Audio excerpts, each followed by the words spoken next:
Do you ever wonder what happens when the power goes out? What caused it? And when will it be back on? And why is it taking so long?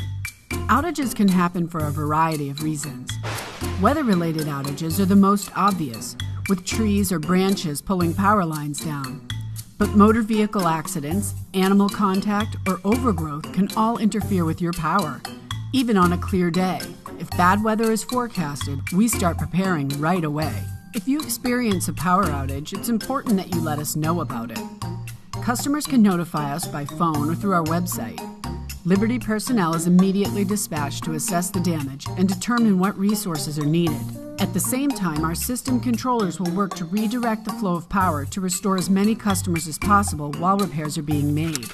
You can follow our progress by viewing our online outage map and our social media pages. Some storms can result in downed power lines. Always stay clear.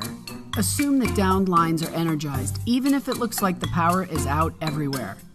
Once downed lines and any other public dangers are contained, we can begin restoring power for priority locations. These include our substations and places like fire and police stations, hospitals, and water treatment plants.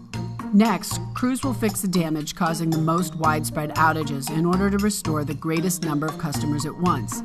After that, they continue into neighborhoods, and finally they address the trouble areas causing outages for single homes and businesses. Anytime there is an outage, we will continue to work until all of our customers have power again. If your power is out and your neighbor's is back on, it's possible your power is coming from a different distribution line, or there could be damage to the service line on your home. If it appears that all of your neighbors have power but you don't, the problem could be with your electrical panel. Check your main breaker. If the power doesn't come back, call us and we'll help you determine the problem and advise if you need to hire an electrician. We work year-round to prevent outages, but they do still happen. And when they do, we are prepared to restore it as quickly and safely as possible. Program our number into your phone so you have it if you need it. We are ready to help 24/7.